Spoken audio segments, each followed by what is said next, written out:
Hetong milyon. Umalis ka sa pamamahay na to dahil isa ka lang hamak na kaladkarin. Nagulat ang dalaga sa sinabi sa kanya ng magulang ng kasintahan, kaya sinampal niya ito ng mas malaki pang halaga. Si Jaida ay isang simpleng babaeng lumaki sa probinsya, sa piling ng kanyang mapagmahal na lola. Ngunit sa likod ng kanyang pagiging ordinaryo, may tinatagong lihim si Jaida. Isa pala siyang tagapagmana ng isang malaking kumpanya sa Maynila. Pinili niyang itago ito upang maranasan ng normal na buhay. Malayo sa mundo ng karangyaan, kapangyarihan at mga kasinungalingan ng mga taong nabubuhay sa yaman. Masaya siya sa piling ng kanyang nobyong si Chevy. Mahal na mahal nila ang isa't isa. At sa kabila ng kanilang simpleng buhay, ramdam nila ang tunay na kaligayahan.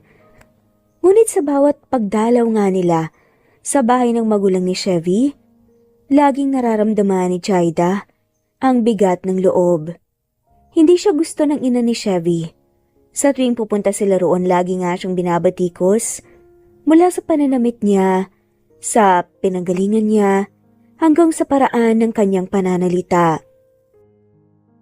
Chevy, baka matumba tayo dan. Natatawang sabi nga ni Jaida habang mahigpit ng hawak nga sa gilid nga ng bangka. Ang likot mo parang bata. Relax ka lang, love. Sagot nga ni Chevy na nakangiti habang nag-aayos ng lambat. Marunong ako. Kung mahulog man tayo, lulubog muna ako bago ikaw. Ano ka ba, Chevy? Huwag kang magsalita ng ganyan. Sigaw ni Jaida sabay hampas nga sa braso ni Chevy. Tumaas lamang ang kilay ni Chevy. Sinasabi ko lang naman ang totoo. Ikaw ang reyna ko, di ba? Dapat ikaw ang una kong ililigtas. Natawa si Jaida tumiling. Naku, puro ka talaga pambobola. Alam mo, kung lahat ng pambobola mo ginto, baka milyonaryo ka na ngayon. Eh di lalong maganda. Sagot nga ni Chevy na may ngisi. Para maibigay ko sa iyo ang lahat. Bakit hindi mo naman kailangan bigyan ako ng kahit na ano eh? Ang gusto ko lang ikaw. Sagot naman ni Jaida. Napatingin si Chevy kay Jaida. Napahinto ito sa ginagawa at ngumiti ng dahan-dahan. Alam mo ba kung gaano ko kaswerte sa'yo? Ha? Tanong nga ni Jaida habang nakatingin sa dagat. Hindi lang dahil maganda ka. Pero kasi kahit anong hirap at kagulo sa buhay, pag ikaw kasama ko parang wala akong problema. Napayo ko si Jaida pinaglalaroan ng laylayan ng kanyang puting damit. Huwag kang ganyan, baka maiyak ako, no? Eh di umiyak ka. Pupunasan ko naman ang luha mo. Sabay tawa nga ni Chevy at nilapit ang mukha kay Jaida. Pwede rin kitang halikan para mawala yung luha mo. Chevy, bakit bang harot mo? Biglang tumawa nga si Jaida pero hindi niya pinipigilan nga na mamula ang pisngi. Eh kasi ang cute mo. Ang cute mo magalit. Pinandilatan siya ni Jaida. Baka lahat ng babae sinasabihan mo ng cute ng ganyan. Hindi ah. Sagot ni Chevy seryosong tinignan nga si Jaida. Ikaw lang naman ang babae ko. Sandaling natahimik si Jaida. Chevy. Mahinang tawag nga ni Jaida. Yes? Alam mo namang hindi magugustuhan ng mama mo to, di ba? Huminga ng malalim si Chevy at tumingin sa kalangitan. Alam ko pero hindi na ako natatakot. Hindi mo alam kung ano ang kaya niyang gawin. Baka pag nalaman niyang buntis ako. Sabi nga ni Jaida na may kaba sa boses. Shh!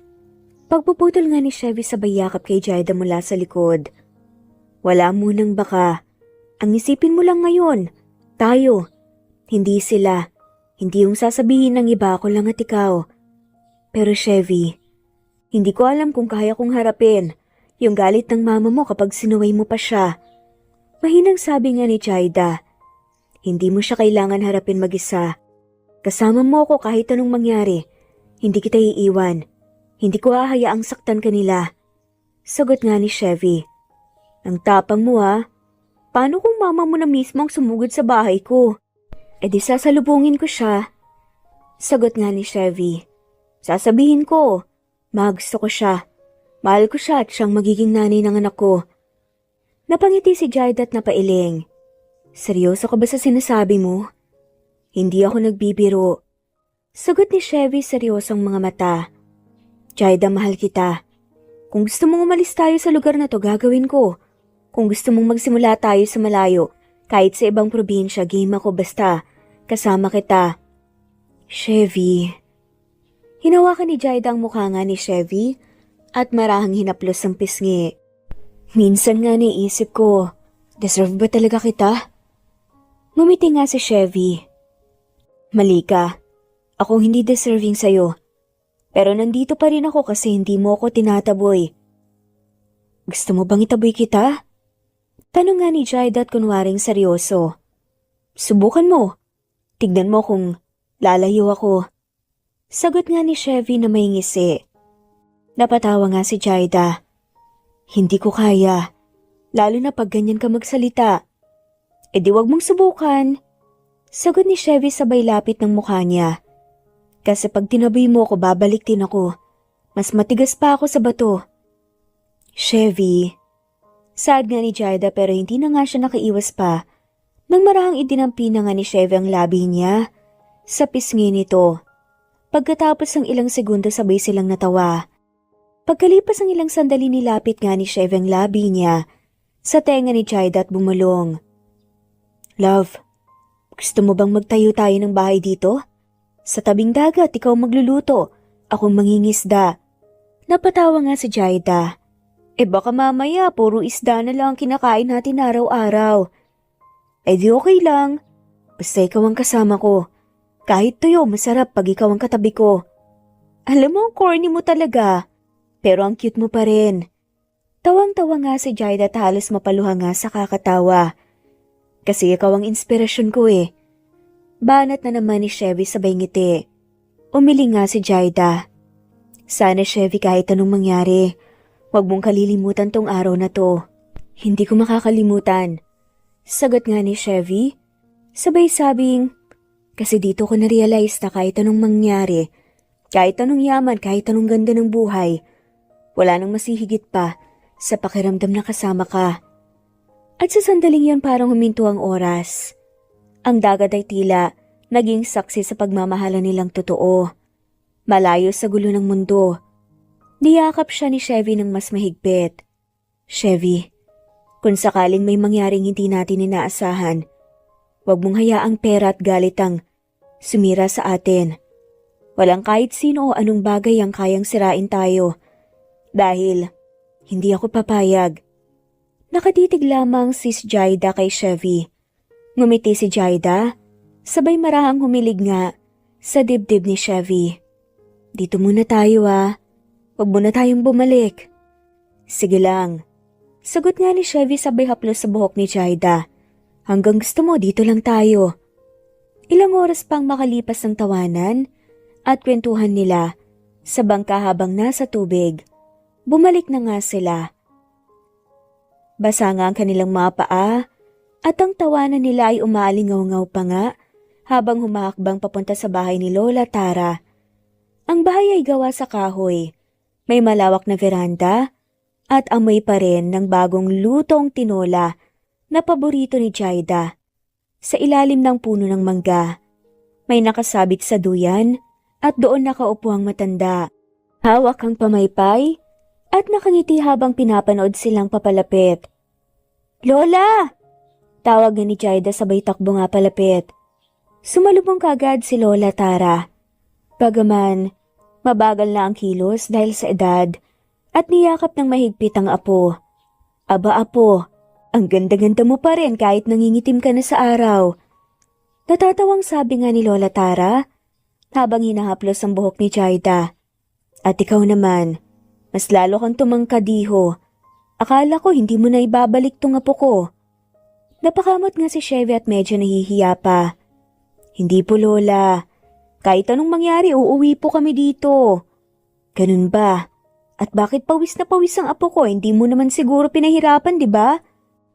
Ngumiti si Lola Tara pero matalim ang tingin habang pinupunasan ng pawis nga ni Jaida. Lola? Nagbangka lang kami, yun lang. Biglang protesta naman ni Jaida habang namumula nga ang pisngi. Tumawa si Lola Tara. Ang mamatay kumikislap. Ganun ba? Kasi naman sa itsura niyo parang galing sa honeymoon. Lola, grabe ka. Naku kayo talaga. Halos nahihiyang sabi ni Jaida sabay takip ng muka. Totoo naman eh. Sagot pa nga ni Lola Tara sabay tawa ng malakas. Habang papasok sila sa bahay, naamoy kaagad ni Jaida ang halimuyak ng niluluto. Lola, nagluto ka na naman? Tanong nga ni Jaida. Para sa inyo to, apo. Alam kong gutom kayo, sige upo ko na kayo dyan. Umupo si Jaida sa kahoy na bangko at agad namang nagbuhos ng tubig si Chevy habang pinagmamasdan niya siya ni Lola Tara na pangiti ang matanda. Marespeto ka talaga, iho. Marunong tumulong, gusto ko yan.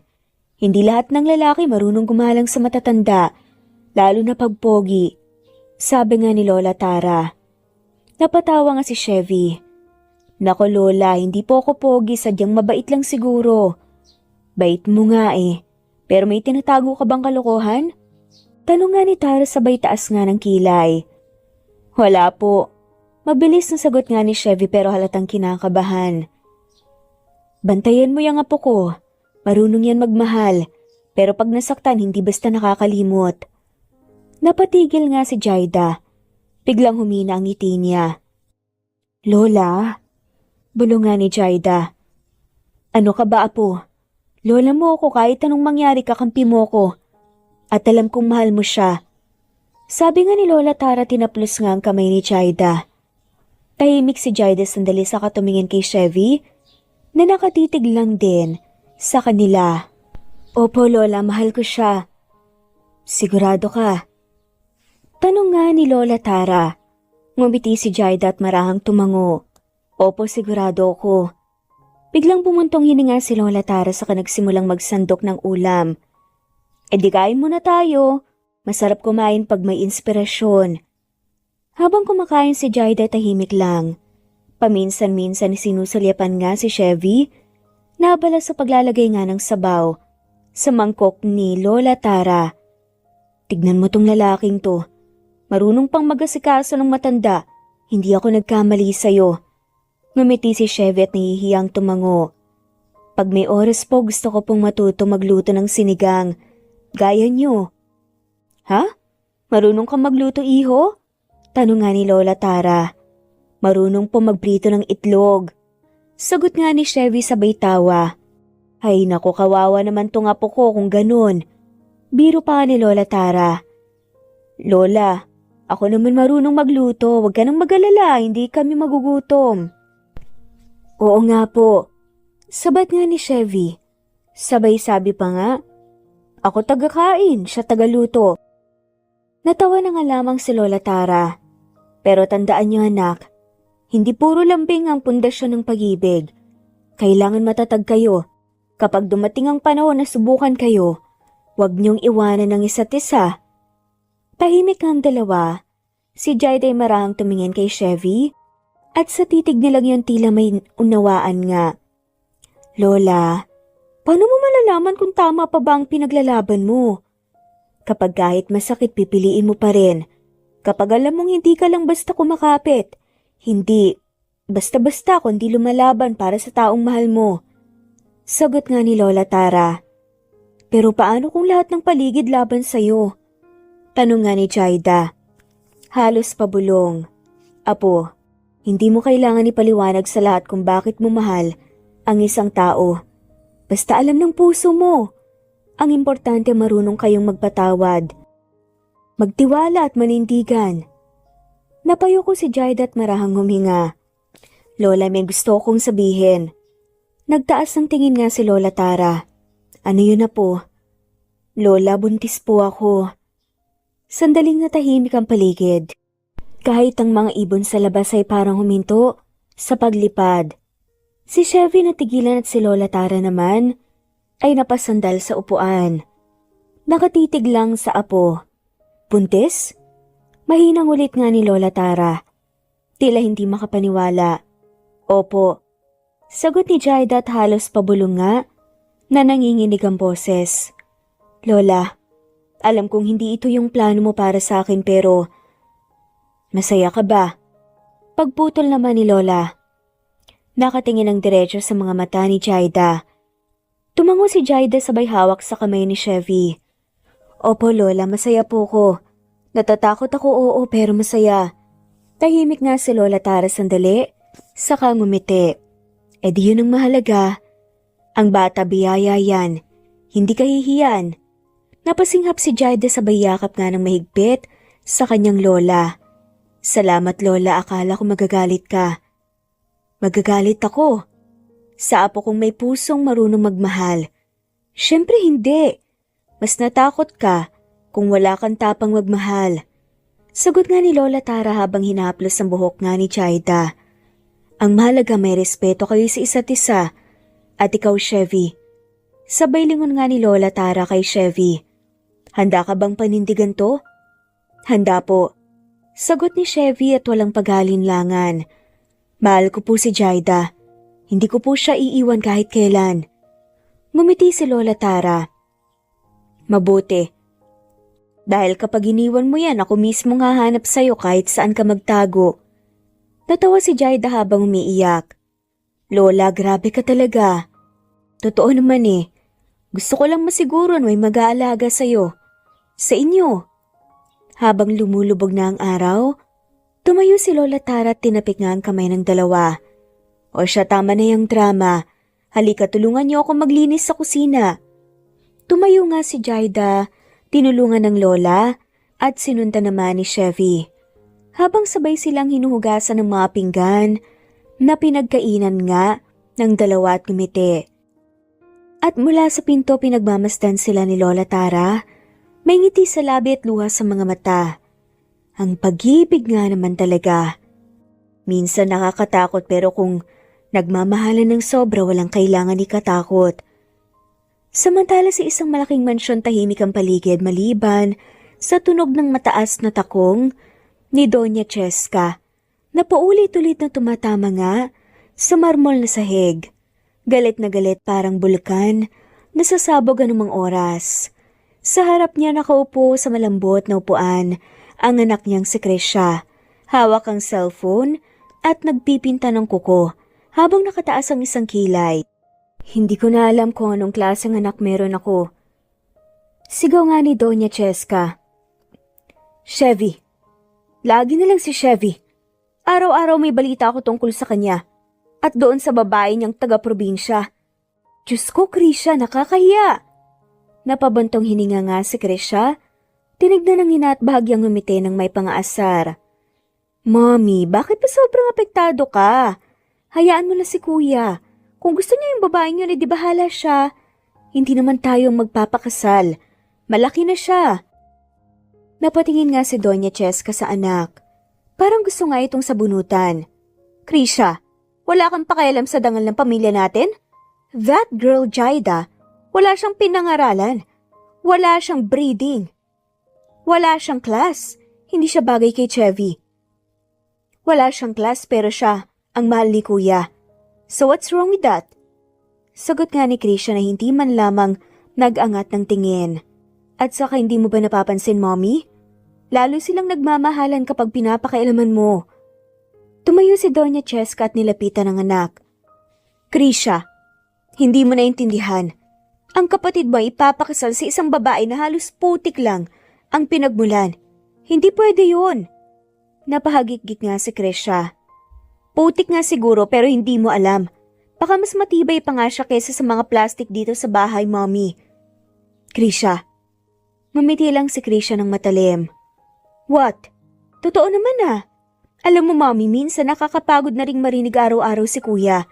Si Jaida, si Kuya. You act like ikaw ang girlfriend ni Kuya, not her. Krisha. Lumakas nga ang boses ni Doña Cheska habang nanginginig nga ang kamay na may hawak na tasa. I'm protecting my son. Hindi mo alam kung gaano kahirap buuin ang reputasyon ng pamilya natin and now that girl will ruin everything? Reputation? Mahinang sabi nga ni Krisha at tumingin sa ina, may halong sarcastic. Reputation na puro utos mo lang ang sinusunod. Mommy, come on. Alam mo kung talaga mahal mo si Kuya, hayaan mong maging masaya siya. Masaya? Krisha, hindi mo alam ang sinasabi mo. Hindi masaya ang buhay kapag nakatira ka sa kahirapan. Hindi mo maintindihan dahil hindi mo pa nararanasan. Bakit parang ikaw, Mommy? Kahit mayaman, hindi rin masaya. Sagot nga ni Krisha na may halong pait. Napatigil nga si Doña Cheska tahimik at ilang segundo bago ito nakapagsalita. Hindi mo alam ang pinagdaanan ko para lang marating kung nasaan tayo ngayon, Krisha. Tumayo si Krisha, hinila pababa ang palda niya at humarap ng diretsyo sa ina. Oo nga, Mami. Pero baka nakakalimutan mo hindi mo kailangan kontrolin ng lahat. Si Kuya malaki na at may sarili na ring buhay.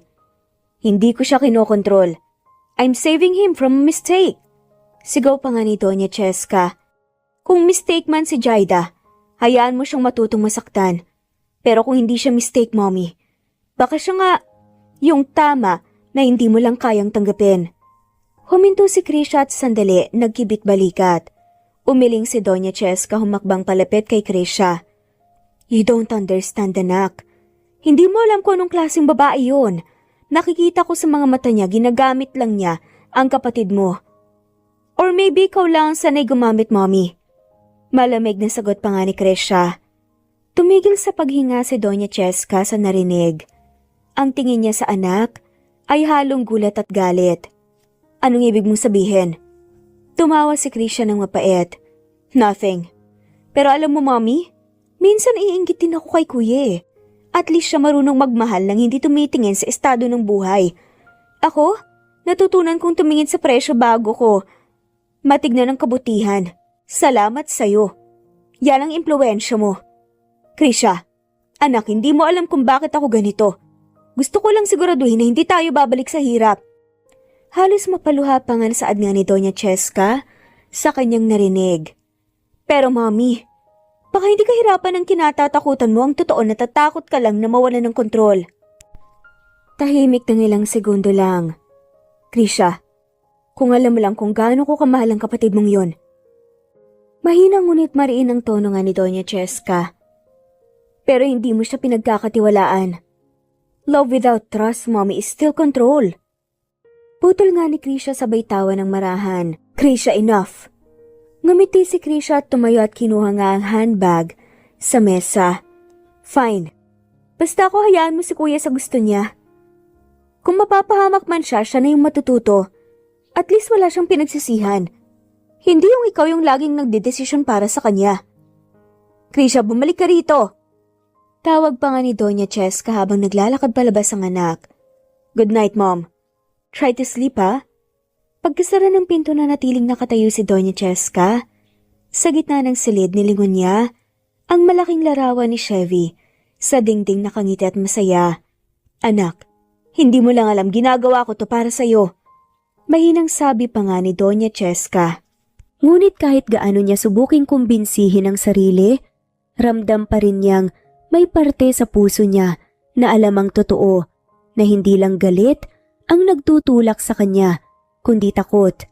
Takot na masira ang pangalan ng kanilang pamilya.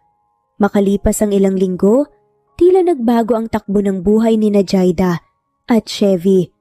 Hindi na tulad noon na puro gala, tawanan at lambingan sa tabing dagat. Ngayon, bawat galaw ni Jaida ay bantay sarado ni Chevy. Para siyang bantay na hindi pwedeng mawala ng ilang segundo sa tabi ng buntis niyang girlfriend. Umaga pa lang, gising na si Chevy. Nasa kusina siya, nagluluto ng itlog, sinangag at gatas sa tabi. Habang piniprito niya ang itlog, narinig niya mula sa kwarto ang boses ni Jaida. Malakas, inis at medyo paungol. Chevy, ang init-init. Sabi ko buksan mo yung bintana kagabi, hindi mo ginawa. Napakamot na nga lamang si Chevy sa ulo. Ginawa ko naman. Siguro sinara mo ulit. Bakit ko naman isasara? Dumadagundong nga ang boses ni Jaida at lumabas nga ito sa kwarto. Nakaduster at hawak pa ngang malit na unan. Chevy, ang kulit mo talaga. Sabi ko kasi kagabi gusto ko ng hangin tapos ayan, pawis na pawis ka. Tumakbo ka agad si Chevy palapit sa kanya, may dalang tuwalya. Sige na, huwag ka nang magalit. Halika na, upo ka na muna rito. Pero hindi pa rin makontenta si Jaida. Ano ba tong niluluto mo? Amoy mantika na naman. Alam mo namang ayoko niyan nauumay ako. Natawa nga si Chevy habang pinupunasan ng pawis sa noo ni Jaida. Anong gusto mo? Iba na naman. Kagabi gusto mo ng sinigang. Tapos kaninang madaling araw biglang gusto mo ng adobo. Tapos ngayon ayaw mo na naman. Napahirap nga si Jaida. Buntis nga ako. Hindi mo yan maintindihan, ang bilis kong maumay. Alam ko naman yun, love. Pero baka naman gusto mo ng prutas. Bumili ako kagabi Mangga, pakwan, tsaka saging. Sabay yakap nga ni Chevy sa likod ni Jaida. Napahinto si Jaida na kasimangot nga pero kinikilig. May mangga talaga? Opo. Kinuha nga ni Chevy mula sa ref ang platong may hiwang mangga at bagoong. Ayan, special yan. Ako pa mismong naghiwa kagabi habang tulog ka. Nang makita ni Jaida ang mangga, agad niyang kinuha at kumain nga ng piraso. Okay na to. Pero wag mo nang gawing araw-araw, baka maumay na ako ulit. Napangiti si Jaida habang umunguya. Kapi mambuntis. Ano pa gusto mo mamaya? Lulutuan kita. Gusto ko ng ice cream. Pero ayoko ng vanilla Gusto ko yung may chocolate bits tsaka marshmallow. Sagot ni Jaida na parang bata. Noted po, magpapadeliver ako ngayon. Tumango si Chevy at mabilis na naglabas nga ng cellphone. Napailing si Jaida. Hindi mo na kailangan i-deliver. May tindahan lang sa kanto, di ba? Bili tayo, sama ako. Hindi pwede. Baka madulas ka pa. No way, Jaida. Dito ka lang, ako nang lalabas. Tinignan nga siya ni Jaida nang masama pero halatang natutuwa. Chevy, sobra kang magalala. Hindi naman ako babagsak sa kalsadang praning mo. Hindi bali ng praning. Sagot nga ni Chevy habang nilalagay nga ang tsinelas. Kesa naman mapahamak ka. Napangiti si Jaida pero agad ding nagkunwaring suplada. Sige na nga. Bilisan mo baka magbagong isip ko. Lumabas nga si Chevy at bumalik makalipas ang 20 minuto. Pawisan, may dalang 2 ice cream tub at maliit na buke ng bulaklak. Pagkakita ni Jaida na pataas nga ang kilay. Ha? Bakit may bulaklak? Ngumiti si Chevy medyo nahihiya. Para sa baby at sa nanay niya. Chevy, ano ka ba? Ang OA mo na. Natawa nga si Jaida at napahawak nga sa tiyan niya. Mahal lang kita. Gusto ko lang maalala mo kahit mainitin ulo mo. Kahit lagi mo akong pinapagalitan, love pa rin kita. Sagot nga ni Chevy sabay halik nga sa noo ni Jaida. Napatawa si Jaida pero nagkunwaring seryoso. Sino mainitin ang ulo? Tanong nga ni Jaida. Ikaw. Aba, parang gusto mong hindi kita kausapin Sabay tampong nga ni Jaida at tinabi nga ng marahan ng braso ni Chevy. Sorry na po, my love. Tumawa si Chevy at agad siyang umupo sa tabi ni Jaida at hinawakan ng kamay nito. O sige na, kainin mo na yung ice cream bago matunaw. Habang kumakain si Jaida nakatingin lang si Chevy. Bawat subo niya sinusundan ng tingin ni Chevy. Kung baka masamid nga o maumay ulit. Chevy, ang weird mo talaga ngayon. Parang hindi ikaw to. Dati ang kulit mo lang, ngayon parang tatay ka na talaga. Bantay sarado ako. Sabi nga ni Jaida habang umunguya. Tatay na nga ako Kaya kailangan kong magbago, hindi na pwedeng pabaya.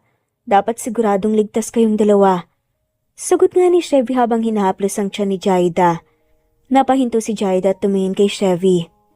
Chevy, salamat Kahit lagi akong nagagalit, lagi kang nandyan. Ngumiti si Chevy, hinawakan ulit ang kamay ni Jaida at hinalikan. Napayakap si Jaida sa kanya pero maya-maya pa bigla na namang sumimangot. Pero Chevy, pawis ka.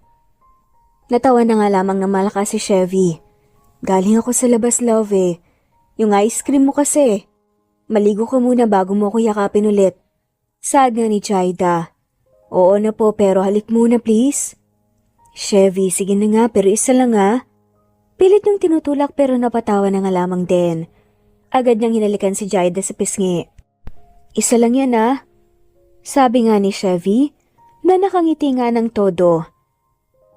Kung hindi lang ako gutom baka nasampal na kita. Sagot ni Jaida kunwari galit pero halatang nahihiya. Promise, pag nanganak ka na, ikaw pa rin ang alagaan ko. Sabi ni Chevy habang tinitignan ang tiyan ni Jaida. Pati ang baby natin, alagaan ko talaga. Hindi ko kayo pababayaan. Talaga lang baka mamaya pag may iyakan na sa gabi, ikaw unang matulog. Sabi ni Jaida habang umihilig nga sa balikat ni Chevy. Hindi ako mapupuyat, ikaw matulog ka lang. Napangiti si Jaida at marahang hinaplos ang tiyan niya. Baby, narinig mo yun? Si Papa Chevy raw magpupuyat. Tignan natin kung totoo yun. Tumawa nga si Chevy at hinawakan din ang tiyan ni Jaida. Oo baby, totoo yun, promise ni Papa Chevy. Kinagabihan tahimik na nga ang paligid. Sa loob ng silid nakahiga si Jaida nakatalikod kay Chevy habang abala ito sa pag-ayos ng kumot. Maliwanag ang ilaw ng lampshade sa tabi ng kama, nagbibigay ng banayad na liwanag sa kanilang muka. Love, okay ka lang? Masakit pa rin ba ang likod mo? Tawag nga ni Chevy habang maingat nga na humiga sa tabi ni Jaida. Hindi kaagad sumagot si Jaida. Nakapikit lang siya pero halatang gising pa. Hindi masyado. Agad siyang nilapitan nga ni Chevy marahang hinaplos ang likod ni Jaida. Gusto mo i-massage ko? Para kahit papaano gumaan. Baka kasi madiin mo masyado Hindi Promise, dahan-dahan lang to. Soft touch. Sabay ngiti nga ni Chevy at maingat na pinisil-pisil ang balikat ni Jaida. Napapikit si Jaida sa bawat dampi ng mga kamay ni Chevy. Okay din pala. Ganyan lang, wag mong diinan Opo, Ma'am Buntis. Pero nga ni Chevy habang patuloy nga ang marahang pagmasahe. Dapat relax ka lang palagi, bawal ma-stress. Kasi pag maramdaman ni baby, may stress din siya. Ngumiti si Jaida kahit nakapikit. Ikaw talaga, parang mas masailan ka pa kaysa sa buntis Siyempre hindi pwedeng pabayaan ng mahal ko. Gusto ko lang lagi kang komportable. Sagot nga ni Chevy at may halong lambing sa boses. Maya-maya huminto nga si Chevy sa pagmasahe at hinawakan ng kamay ni Jaida. Pagod ka na ba? Medyo, pero gusto ko pa ngayon. Nakakagaan Sige hanggang sa makatulog ka, promise ko yan. Masuyong saad nga ni Chevy. Tahimik na silang dalawa. Dahan-dahan lang ang galaw ni Chevy habang minamasayang likod at balikat ni Jaida. Paminsan-minsan hinahalikan nga niya ito sa ulo, sa sentido sa balikat. Pagkatapos ngumiti ni si Chevy, pinagmasdan ng mukha ni Jaida ang maputi nga nitong balat, ang mahinang paggalaw ng pilik, at ang mga labi nga nitong bahagyang nakabuka. Inayos ni Chevy ang kumot hanggang sa balikat ni Jaida. Hinaplos ang tiyan at bumulong. Good night, baby. Bantay ako sa inyo ni Mama. Saad pa nga nito, bago siya tuluyang pumikit. Hinalikan niya muli ang noon ni Jaida. Kinabukasan ng umaga maaga pa lang ay gising na nga si Chevy. Abala siya sa pagwalis sa bakuran, habang sa loob naman ay nagluluto nga si Jaida ng champorado. Habang pinupunasan niya ang pawis sa noo, narinig niya ang boses ni Lola Tara mula sa veranda. Chevy, halika na muna nga rito. Agad siyang lumapit at magalang nang ngumiti. Lola Tara, bakit po? May papagawa po ba kayo? Ngumiti nga si Lola Tara at tinuro nga ang katabing upuan. Wala, gusto lang kitang makausap sandali. Umupo ka muna dyan. Umupo si Chevy at medyo kinakabahan. Hindi niya alam kung seryosong usapan ba ito o simpleng kwentuhan lang. Kamusta si Jaida kagabi? Tanong nga ni Lola Tara, sabay higop nga ng kape. Okay naman po siya la. Medyo mainitin lang po ang ulo pero normal daw po yun sabi ng doktor. Baka kasi sa hormones. Tumango nga si Lola Tara. Totoo yan. Pero napapansin ko parang sobra ka naman yata na pag-aalala sa apo ko. Napangiti si Chevy at medyo nahiya. Kasi po baka may mangyari. Ayoko mapabayaan sila. Maganda yan iho. Pero wag mo rin kalimutan na kailangan mo ring magpahinga. Sabi nga ni Lola. Saka, malumanay nga nang umiti. Hindi pwedeng ikaw lagi ang nag-aalaga. Baka maubos ka rin. Hindi po la, kaya ko naman po. Umiling nga si Lola Tara. Alam mo gusto ko ang ginagawa mo para kay Jaida. Kita ko sa mga mata mo, mahal mo talaga siya. Tumango si Chevy. Sobra po. Kahit ano pa po talaga ang sabihin ng nanay ko, kahit hindi niya tinanggap si Jaida, wala po akong pakialam. Napatingin si Lola Tara sa malayo. Narinig ko na nga rin ang tungkol sa nanay mo. Alam kong hindi madali ang sitwasyon niyo, pero gusto kong tanungin ka. Chevy, handa ka ba talaga? Hindi lang yung pag-aalaga habang buntis si Jaida kundi yung buong buhay niyo. Napayo ko si Chevy. Ilang segundo bago nga siya sumagot. Handa po ko la. Alam kong may mga darating na problema pero ayokong tumakbo. Natutunan ko kay Jaida kung paano magmahal ng hindi umaasa at umaatras. Ngumiti si Lola Tara. Bakas nga sa muka, ang paghangang may halong pag-aalala. Maganda yan, iho. Pero tandaan mo rin ang pagmamahal. Hindi lang puro lambing. Kasama dyan ang sakripisyo, tiwala at respeto. Opo, la. At gagawin ko po lahat para sa kanya. Tahimik sila sandali. Alam mo, nung bata pa si Jaida, laging takot yan, marupok ang puso niyan. Masyadong mabait, mapagbigay. Kaya kung sakaling dumating ang araw na mapagod ka, aalalahanin mo kung gaano siya lumaban para sa'yo. Napahinga ng malalim si Chevy. Hindi ko siya bibiguin, la. Pangako po yan. Ngumiti nga si Lola Tara sabay tapik nga sa balikat ni Chevy. Ayan, yan ang gusto kong marinig. Alam mo, sa unang tingin, parang kalug kang bata, kakaiba kang magmahal kaya siguro minahal ka ni Jaida. Napatawa na nga lamang si Chevy at medyo namula. Siguro po pero sa totoo lang, mas natututo po ako sa kanya araw-araw kahit mainitin ang ulo niya. Kahit minsan gusto ko na pong sumuko sa isang tingin lang niya, parang kaya ko ulit. Ganyan ang tunay na pag-ibig. Sabi pa nga ni Lola Tara sabay ngiti. Tahimik silang dalawa habang pinagmamastan. Ang umagang unti-unting lumilinaw sa loob nga. Narinig nga ang boses ni Jaida malambing at tinaantok pa. Chevy, yung gatas ko nasan? Napatawa nga si Chevy at agad na tumayo. Ayan na po si boss. Kailangan ko na pong bumalik la. Tumawa na nga rin si Lola Tara. Sige, iho, alagaan mo pa rin siya. Pero alagaan mo na rin ang sarili mo. Opo, la, salamat po sa tiwala. Habang papasok nga si Chevy sa bahay, sinundan siya ng tingin ni Lola Tara. Nakangiti at bahagyang napapailing. Tila nga sa wakas. Nakahanap na ng taong tunay na magmamahal nga sa apo ko. Pulong nga ni Lola Tara. At sobrang saya nga niya. Sa loob ng bahay, nang magkita sila ni Jaida, agad nga siyang hinila nito sa mesa. Chevy, may tsampurado ako pero gusto ko ikaw maglagay ng gatas. Ang dami mo kasing nilalagay masarap pag ikaw gumawa. Tumawa si Chevy sabay upo nga sa tabi ni Jaida. Opo, Ma'am Buntis. Ako na ulit, gaya ng gusto mo.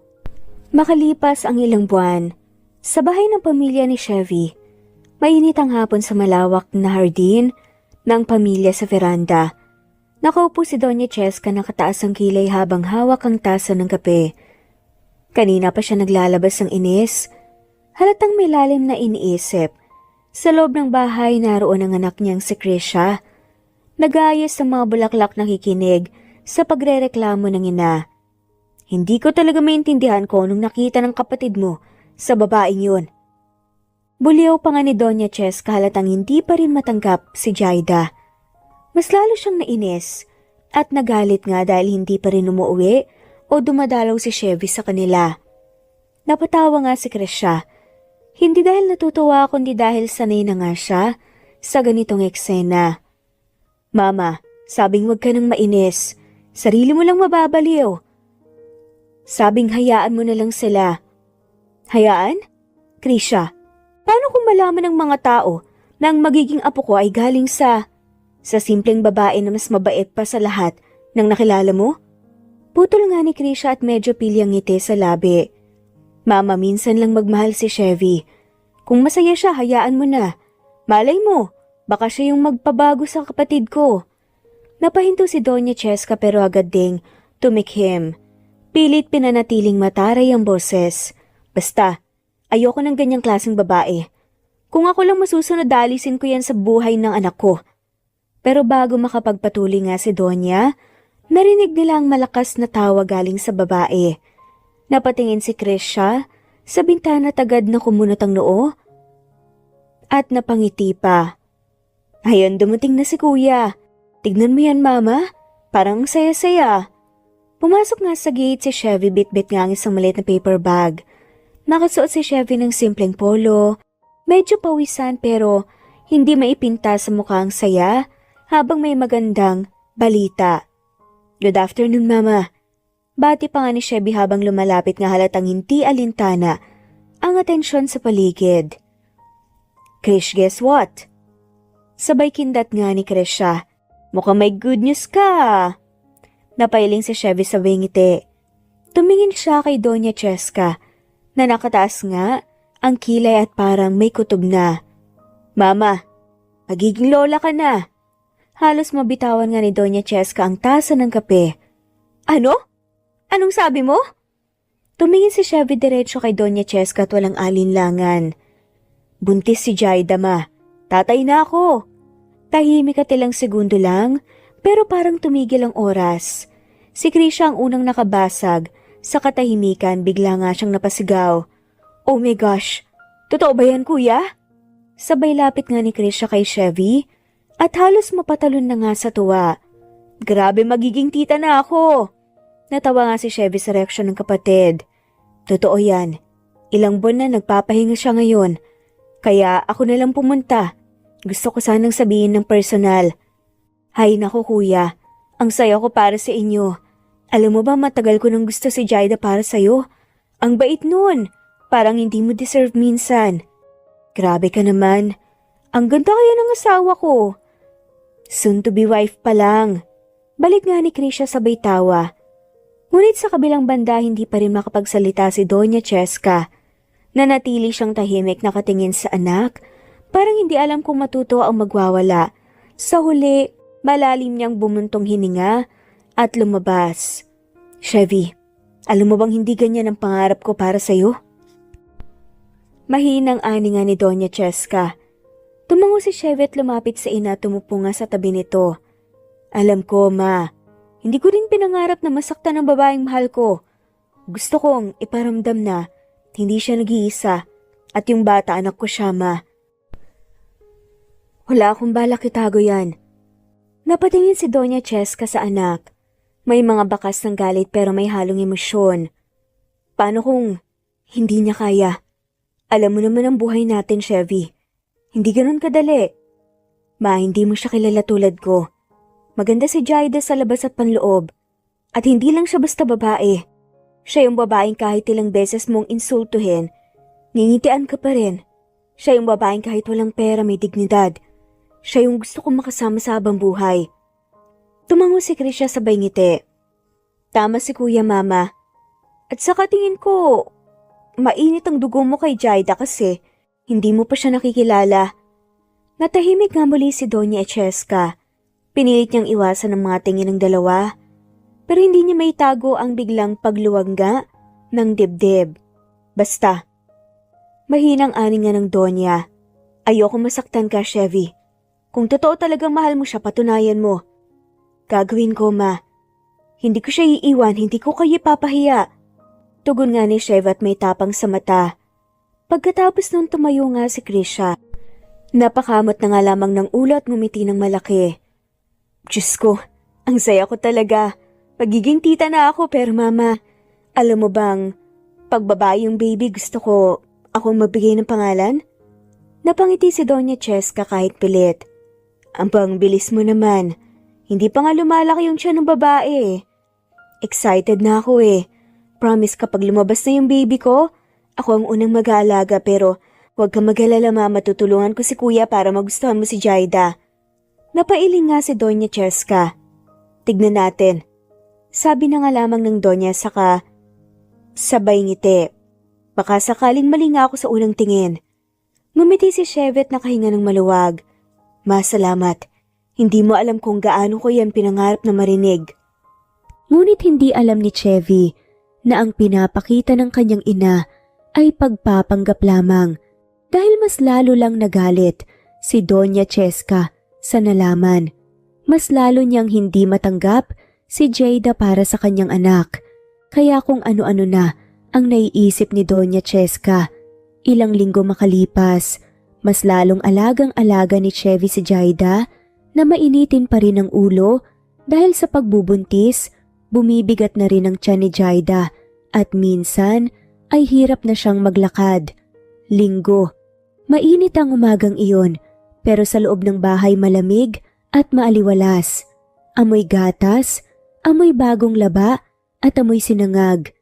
Si Chevy ay abalang-abala sa kusina, naka-apron pa ng kulay asul. Habang si Jada nakaupo sa sofa, nakataas ang mga paa, may unan sa tiyan at hawak ang malamig na juice. "Chevy, yung sinangag mo nasasunog na, kanina ko pa naaamoy." Sad nga ni Jada sabay turo nga sa gilid ng mesa. "Hindi to sunog." Napatawa na nga lamang si Jada sabay irap. "Kung hindi lang kita law, papalitan na kita, chef." Lumapit nga si Chevy sabay bitbit nga ang plato. "Sus, hindi mo ko pwedeng palitan, ako lang pwede." "Malamang, hindi mo kasi kayang hindi magkalat sa kusina." "Totoo yan. Ayan o, ginawa ko yung favorite mong juice, fresh orange with honey. Sabi ni Lola Tara, healthy daw yan para kay baby." "Okay, fine, pasado ka na sa umaga. Pero pwede bang dagdagan ko ng bonus?" "Anong bonus?" Kunot noo nga na saad nga ni Jada pero nakangiti na. "Bonus cuddle. Kasi alam mo bang sa bawat yakap bumababa raw ang stress level ng buntis?" Bigla siyang niyakap ni Chevy mula likuran. Marahan lang at parang ayaw may istorbo ang baby sa loob ng tiyan niya. "Ha? Saan mo naman nabasa yan?" Tanong nga ni Jada pero hindi na nga rin tumutol pa. Nakapikit nga siya. Ramdam ang init ng katawan ni Chevy sa likod niya. "Sa Google. Legit source yun." Napatawa nga si Jada kahit gusto nga niyang magtaray. "Baliw ka talaga. Pero sige na nga, gusto ko rin naman tong cuddle mo." Tahimik silang sandali. Si Chevy nakadikit nga ang ulo sa balikat ni Jada habang marahan niyang hinihimas ang tiyan niya. "Love, alam mo ba? Parang hindi pa rin ako makapaniwalang may baby na tayo. Minsan paggising ko, tinititigan kita. Tapos iniisip ko kung panaginip lang to. Baliw, hindi to panaginip. Totoo to pero minsan ako rin hindi makapaniwala. Lalo na kapag naririnig kong ikaw ang nag-aalala kahit simpleng pagubo ko lang. Siyempre naman, ang baby natin mahalaga. At ikaw lalo na. Alam mo ba kaninang madaling araw nagising ako kasi parang ang lamig mo? Tapos binalot kita ng kumot. Chevy, naka-aircon kasi. Kaya pala pawis na pawis ako paggising, binalot mo pala ako parang lumpia. Safe ka naman, 'di ba?" Balik nga ni Chevy na may ngiti. Napailing na nga lamang si Jada. Pero baka sa mukha ang kilig. "Kung hindi lang kita mahal, baka pinagalitan na kita pero sige na nga. Sweet ka naman kahit makulit." "Ako makulit? Hindi ah. Ikaw nga tong moody, minsan gusto mo ng ice cream tapos pag binili ko ayaw mo na. Kasi minsan pag naamoy ko, bigla ako nasusuka. Kasalanan ko ba kung unpredictable tong moods ko? Tsaka hormones?" "Kasalanan ng hormones mo pero kahit anong mood mo, cute ka pa rin." Sabi nga ni Chevy habang pinipigil ang tawa. "Chevy, ang galing mo talagang maging sweet kapag gusto mong makalusot ah." Bulong nga ni Jada. "Hindi ako lumulusot. Love, sinasabi ko lang yung totoo." Hinaplos ni Chevy ang pisngi ni Jada. "Kasi kahit anong araw, kahit anong ugali mo, kahit mainit ang ulo mo, ikaw pa rin yung gusto kong gisingan araw-araw." Natigilan nga si Jada. "Minsan iniisip ko, ang swerte ko. Kasi kahit ang dami nating pinagdaanan, hindi ka sumuko." Sabi nga ni Jada habang nakasubsob nga sa dibdib ni Chevy. "Siyempre naman hindi ako susuko. Lalo na ngayon may baby na tayo." "Jada, hindi ko hahayaang maramdaman mong mag-isa ka. Promise mo yan ha. Kasi kapag nangako ka, kailangan mong tuparin. Bawal ang word na iwan sa buhay ko. Wala sa vocabulary ko yan. Walang iwan na, never." Sagot pa nga ni Chevy sabay halik nga sa labi ni Jada. Banayad at puno ng lambing. Sandaling natahimik nga silang dalawa. Maya-maya pa naramdaman ni Jada ang marahang sipa nga ng baby sa loob ng tiyan niya. Chevy, ano, gumagalaw siya. Halos mamanghanga si Chevy parang bata. Oh my God, naramdaman ko, love. Naramdaman ko talaga. Tumawa nga si Jaida. Sabi ko sa'yo, mahilig tong baby mong mangulit eh. Manang-mana sa'yo. Aba, kung sa akin, di siguradong playful to. Pero love, grabe nakakatuwa. Parang bawat galaw niya, sinasabi niya nandyan siya. At parang sinasabi rin niya excited na nga siyang makita ka. Ngumiti si Chevy at muling hinaplas ang siya ni Jaida. Excited din ako, lalo na kapag nakita ko kayong dalawa. Promise gagawin kong pinakamaganda at pinakamasayang pamilya to. Natawa si Jaida habang pinupunasan ng luha sa gilid ng mata. At sa hapon na yon, habang unti-unting lumulubog ang araw sa labas ng bintana, magkatabi silang dalawa sa sofa. Si Jaida, nakasandal sa dibdib ng lalaking nagmamahal sa kanya, at si Chevy, marahang hinihimas ang tiyan niya. Hindi kailangan ng magarang bahay o kayamanan. Sa bawat tawa, sa bawat yakap, at sa bawat I love you na paulit-ulit nilang binibigkas, sapat na. Dahil para kay Chevy, ito na ang pinakamasayang pangyayari ng buhay niya, ang alagaan ng babaeng minahal niya ng totoo, at ang baby nilang simbolo ng pag-ibig na walang kapalit. Kinabukasan, mainit ang araw ngunit malamig ang simoy ng hangin mula sa bukas na bintana ng bahay ni Jaida at Chevy. Tahimik ang paligid, maliban sa tunog ng mga ibon sa labas. Si Jaida ay nakaupo sa veranda, nakataas ang paa at hawak ang malamig na juice. Buntis na siya at halata sa tiyan ang paglapit ng araw ng panganganak. Nakasuot siya ng simpleng floral dress, magaan at preskong tignan. Love, gusto mo ng mangga? Tanong nga ni Chevy habang papalapit. Hawak ang plato ng hiniwang mangga na may asin at bagoong. Depende, maasim ba yan? Ayoko ng sobrang asim, baka sumakit ang sikmura ko. Sagot nga ni Jaida habang tinitignan nga si Chevy. Hindi masyado, sinubukan ko muna, para sigurado. Napatawa nga si Jaida. Sinubukan mo? Aba, tinitikman mo pala ang cravings ko ah. Gusto ko lang siguraduhin, sige na tikman mo. Pagpupumilit pa nga ni Chevy. Kinuha ni Jaida ang isa at marahang kumain. Napapikit pa nga siya sa sarap. Ang sarap, love, pakis nga. Biglang umiti si Chevy at sumalyap sa paligid. Baka may makakita. Ano naman? Sagot ni Jaida sabay kindat. Magiging asawa mo ko. Natawa si Chevy pero bago pa nga siya makasagot biglang may humintong itim na kotse. Sa tapat ng bahay at bumaba ang dalawang familiar na taong elegante, disente ngunit may pangungulila nga sa mga mata. Napahinto si Jaida.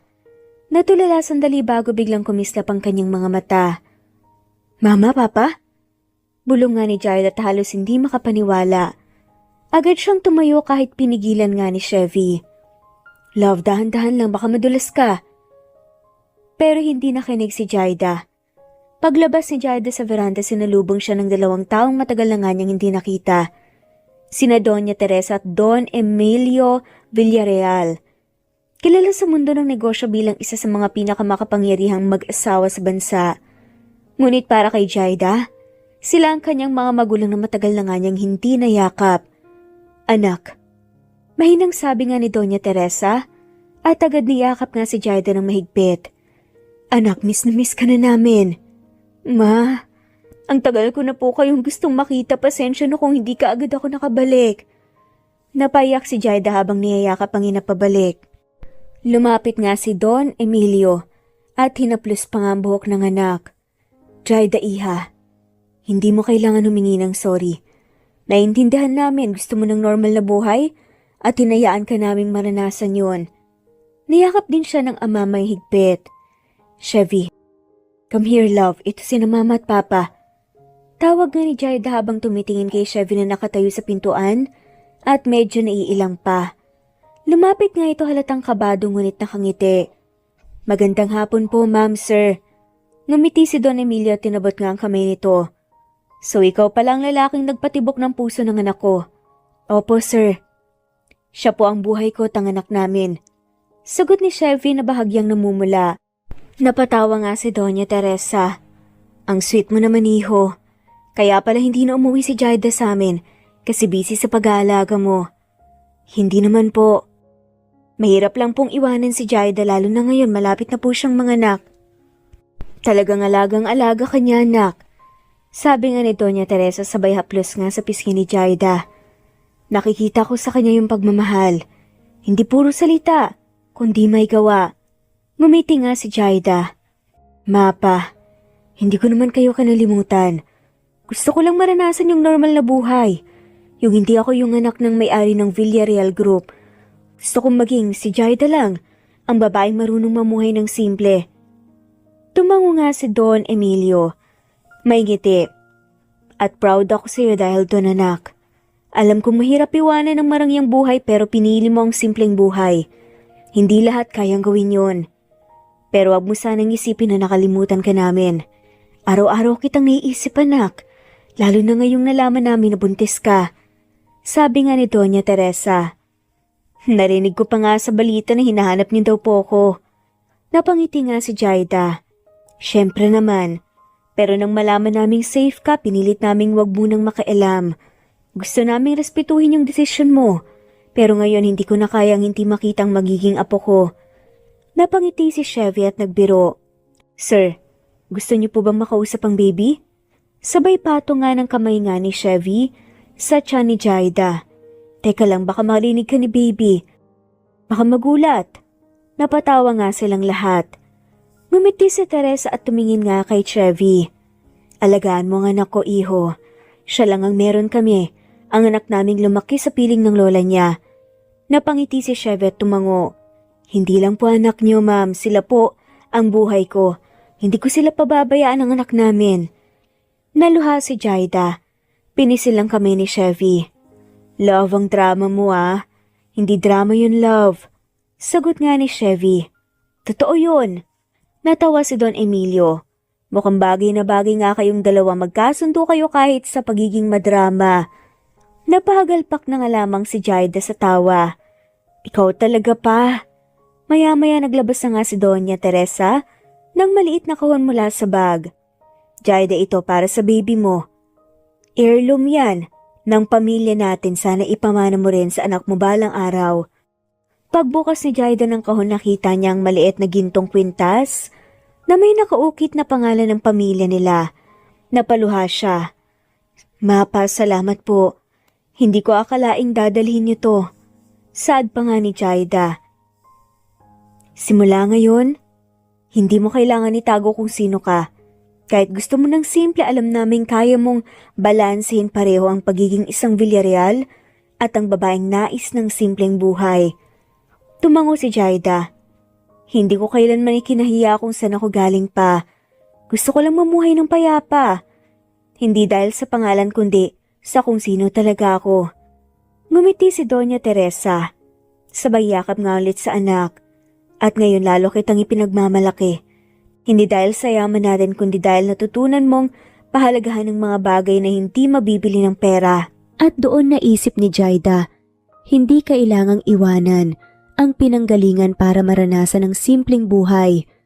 Dahil minsan, ang tunay na kayamanan ay nasa mga taong natutong magmahal ng walang hanggan.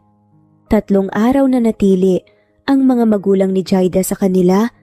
Tuwang-tuwa naman si Lola Tara na dinalaw rin siya ng anak na si Doña Teresa. At ngayong araw ay wala si Chevy dahil kinailangang may bilhin, kaya si Jaida lamang ang natira. Pero may isang hindi inaasahan na bisita ang dumating, si Doña Cheska sa bahay ni na Jaida. Sa may balkonahe, nakaupo si Jaida, nakadamit lang ng simpleng floral dress habang inaayos ang buhok na hinahangin. Pagbaba sa mamahaling itim na sasakyan, agad na bumungad si Doña Cheska elegante, may suot na pearls at mamahaling shades. Oh, there she is!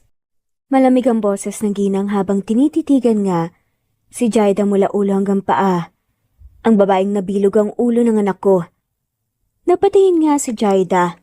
Hindi kaagad kumibo, Pero sa loob-loob niya bumilis ang tibok ng puso. Alam niyang darating ang araw na makakaharap niyang muli ang ina ni Chevy. At heto na nga, tumayo si Jaida ng maayos, kalmado pa rin ang mukha. Magandang hapon po, Donya. Hindi ko pa inaasahan ang pagbisita ninyo. Mahinahong bati nga ni Jaida. Ngumiti si Doña Cheska pero malamig, may halong pangungutya. Of course you didn't. Girls like you never expect me to visit. Huminga ng malalim si Jaida. Kung gusto niyo pong makipag-usap, pasok po tayo, baka mainitan kayo. Ngunit tumiling nga ang ginang. No need, this won't take long. Humugot pa nga si Doña Cheska ng isang sobre mula sa bag. Inilapag yun sa mesa sa tapat ni Jaida. I came here to give you an offer. 10 million pesos. Take it and leave my son for good. Tahimik lamang si Jaida. Ilang segundo nga siyang nakatingin sa sobre. Hindi dahil nga interesado siya kundi dahil hindi nga siya makapaniwala sa kapal ng mukha ng ginang sa ginagawa niya. I'm sorry, ano po ulit sabi niyo? Mahinahong tanong nga ni Jaida pero matilim ang tingin. You heard me right. Take the money, disappear and don't ever come back. Hindi mo kailangan maghirap. I'm giving you a chance to live better far away from my son. Live better? Tumaas nga ang kilay ni Jaida. Do you really think money can replace him? Natawa ng mapait nga si Doña Cheska. Oh, please don't be too dramatic. You're young. You can find someone else. My son deserves someone on his level, someone with class, with breeding, not someone who grew up like this. Probinsya, kahoy, walang aircon. How do you even live here? Masaya. Masaya po dito. Simple lang ang sagot ni Jaida. At least dito walang mapagmataas. Sandaling natahimik si Doña Cheska. Anong sabi mo? Wala po, ang sabi ko lang mas masarap po dito. Kasi totoo lahat. Wala pong peke. Wala pong nagpapanggap na mabait pero marumi pala ang loob. Kumunot ang noo ng ginang. You have some nerve talking to me like that? Maybe because you started it. Hindi niyo po ako kilala pero hinuhusgahan niyo na ako kaagad. Because I know your type. Sigaw nga ni Doña Cheska. Do you want money? Fame? Comfort? You trap my son para sa sarili mong security. Ginagamit mo lang ang anak ko. Ngumiti nga si Jaida pero halatang inis sa likod ng ngiti. Kung pera lang po ang gusto niya, I could easily buy your company. Excuse me? Narinig niyo po ako. Palaban na saad nga ni Jaida at marahan pero matalim ang boses.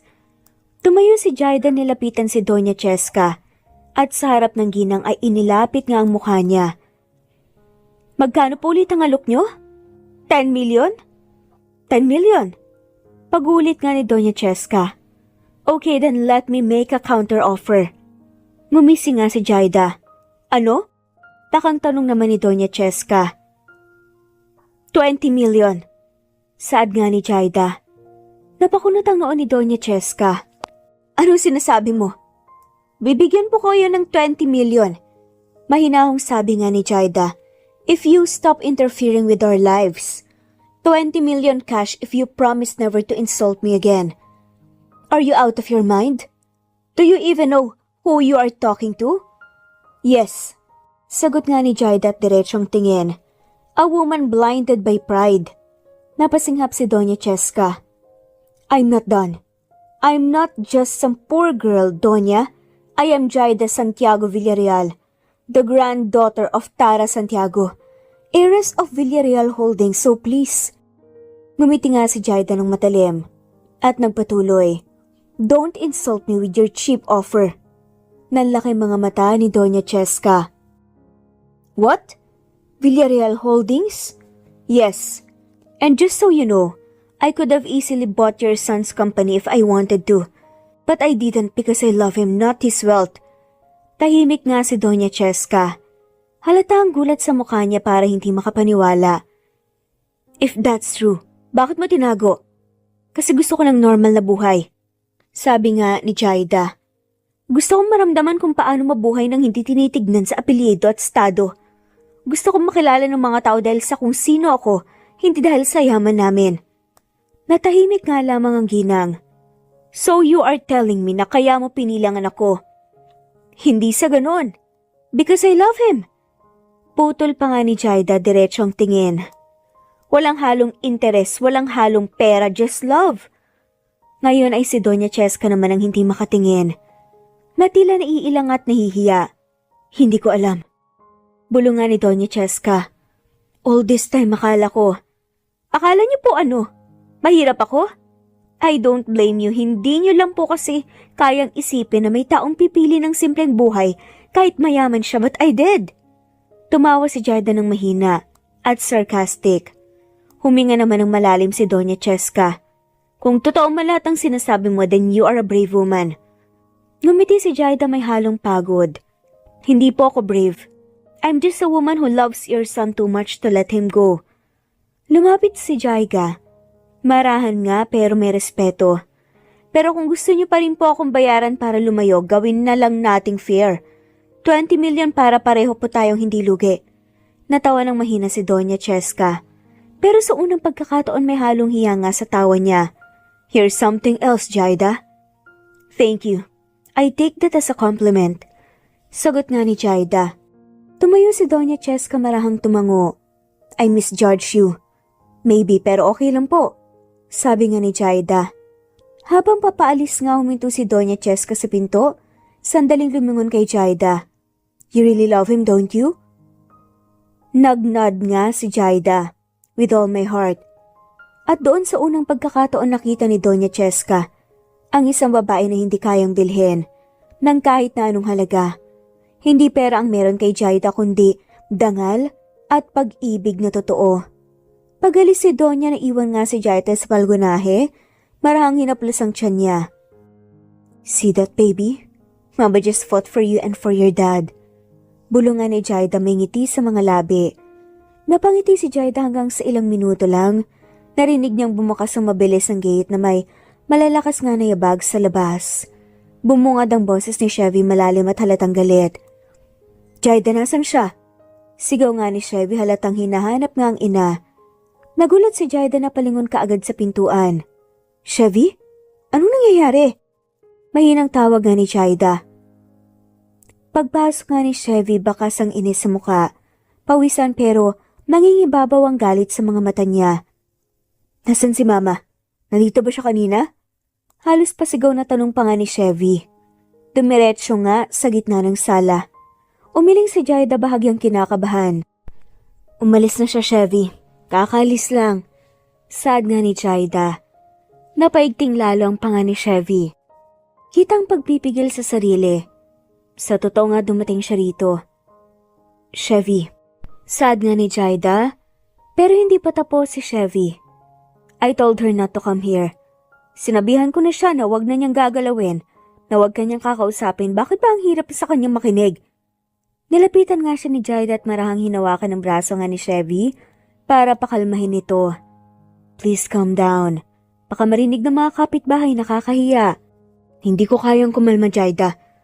How dare she? She offered you money. Tahimik nga si Jaida at hindi niya kaagad masagot. Pero sapat na ang katahimikan niya para mas lalong magliyab ang galit ni Chevy. Sinabihan ko na siyang tigilan ka. Hinawakan ni Jaida ang muka at pinilit nga. Naipatingin nga sa kanya. Chevy, please, okay lang ako. Hindi ko tinanggap. Hindi ko kailanman tatanggapin. Saad nga nito. Napahinga ng malalim si Chevy pero ramdam pa rin ang panginginig nga ng boses. Wala siyang karapatang gawin yun. Walang karapatan si Mama na bastusin ka. Alam ko. Sagot nga ni Jaida at mahinahon. Pero ginawa niya at tapos na yun. Hindi mo na kailangan magalit. Hindi ko hinayaan. Tumingin nga si Chevy sa kanya, nag-aalab pa rin ng galit. Anong sabi niya? Lahat. Mahinang sagot nga ni Jaida na hindi ako bagay sa'yo, na mahirap ako, na ginamit kita, na gusto ko lang ng pera. Napalayo ng konti si Chevy, napakapit nga sa ulo. I swear sometimes I don't understand her. Sa tingin niya, pinoprotektahan niya ako pero sinasaktan lang niya ako. Huwag mo nang patulan, wala na siyang magagawa pa. Pagpapakalma nga sa kanya ni Jaida. Ngunit tumiling si Chevy at galit pa rin. Hindi, pinahiya niya ako, pinahiya ka niya at ininsulto ka niya. Ang babaeng mahal ko, at ang ina ng anak ko. Hindi ako pwedeng manahimik. Pero ako mismo ang nagpahiya sa kanya, Chevy. I'm fine. Hindi ka dapat maging okay sa ganun. You deserve respect.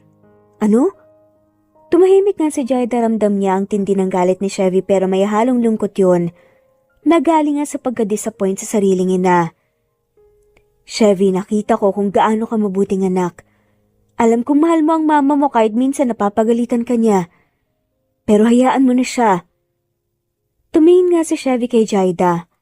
Malalim na bumuntong hininga. She crossed the line, Jaida. Dinisrespect ka niya at ang anak natin. Ngumiti si Jaida ng marahan. Baka kasi takot lang siya. Takot siyang mawala ka. Umiling nga si Chevy at hindi mapakali. Still, she had no right. Alam mo bang tinawagan niya ako? Kanina? Nagmamagaling pa. Sinasabing ginawa niya raw yun para sa kabutihan ko. I almost shouted at her on the phone. Baka mas lalo mo lang siyang masaktan. Sagot nga ni Jaida. Alam mo naman kung gaano siya ma-pride.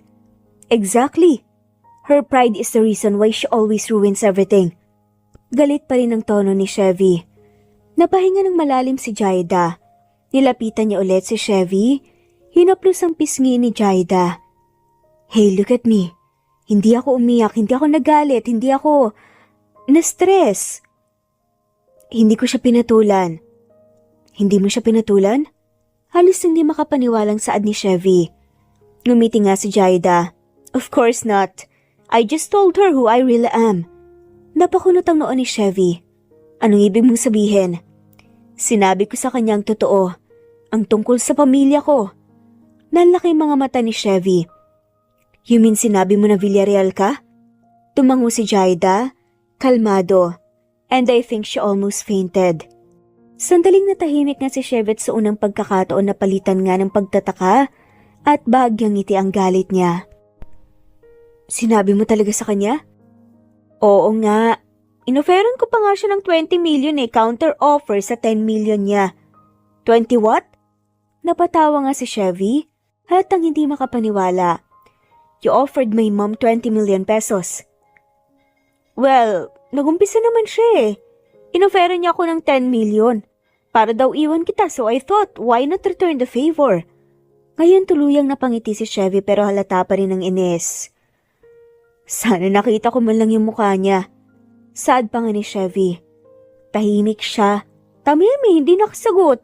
Siguro nagulat lang. Tumatawang sagot din ni Jaida. Huminga ng malalim na si Chevy at naupo nga, napapailing. She really needs to stop meddling in my life. Baka magbago rin siya. Sagot nga ni Jaida nakaupo sa tabi ni Chevy. Lahat naman natututo kapag tinatamaan ng reality. Tumingin si Chevy kay Jaida. Marahang hinawakan ng kamay ni Jaida. I'm sorry, Jaida. Sa lahat ng mga sinabi ng mama ko, hindi mo deserve yun. Ngumiti si Jaida bahagyang siniksik ang ulo sa balikat ni Chevy. Hindi mo kailangan mag-sorry. Hindi naman ikaw yun Pero kakausapin ko pa rin siya. At sasabihin ko na wag nang uulitin pa to. Chevy, wag mo nang awayin si mama. Hayaan mo na to, ako nang bahala, okay? Hindi ako mapapalagay, hindi ako makakapagpaliwanag sa kanya. She has to understand that I love you and I'll choose you no matter what. Napangiti si Jaida. Chevy. Tumingin si Chevy kay Jaida seryoso.